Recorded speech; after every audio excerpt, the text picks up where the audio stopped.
Il n'existe pas une normalisation concernant le mode de calcul lié à la valorisation d'une journée d'absence. Ainsi, il revient à l'entreprise de choisir et de retenir un mode de calcul qu'il faudra intégrer dans le paramétrage du logiciel de paie.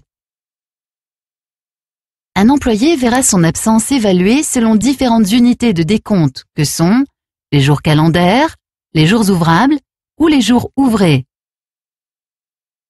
On appelle jour calendaire tous les jours de la semaine du lundi au dimanche.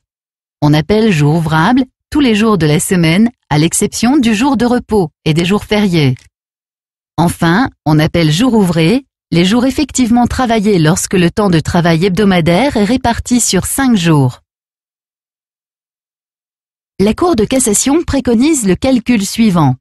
Suite à certains événements, l'entreprise peut être amenée à effectuer une retenue sur le salaire d'un de ses salariés sans que le contrat de travail soit suspendu. Attention, les sanctions financières sont strictement interdites. Parmi ces retenues sur salaire, on peut citer les acomptes qui constituent en un règlement anticipé du salaire pour la fraction du travail déjà accompli dans le mois.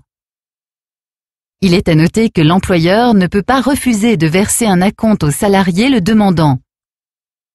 Citons ensuite les saisies des rémunérations où le créancier d'un salarié, muni d'un titre de justice, peut obtenir le paiement de sa créance auprès de l'employeur du débiteur qui ne peut s'y opposer et est dans l'obligation chaque mois de prélever sur la rémunération du salarié concerné la quotité saisissable pour la reverser au créancier. Certaines situations peuvent entraîner le paiement d'une somme non due au salarié, qui doit alors rembourser ce trop perçu. Ce remboursement doit se faire selon les modalités de quotité saisissable de la saisie.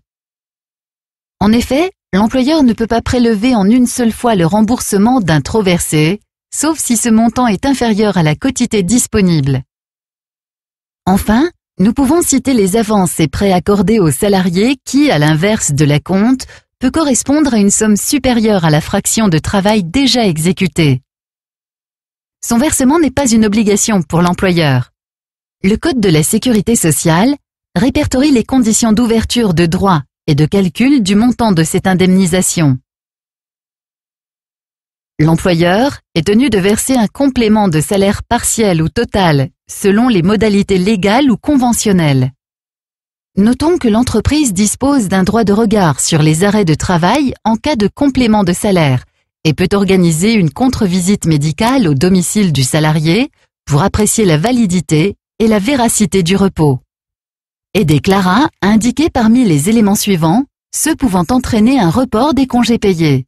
Bravo, vous avez trouvé les bonnes réponses. En cas de grossesse du salarié ou d'accident du travail, un report des congés s'opère. Et déclara reconstituer la formule de valorisation d'une journée d'absence en glissant-déposant les bons éléments au bon endroit. La Cour de cassation préconise la formule suivante. Salaire mensuel fois heure d'absence, le tout divisé par le nombre d'heures du mois considéré.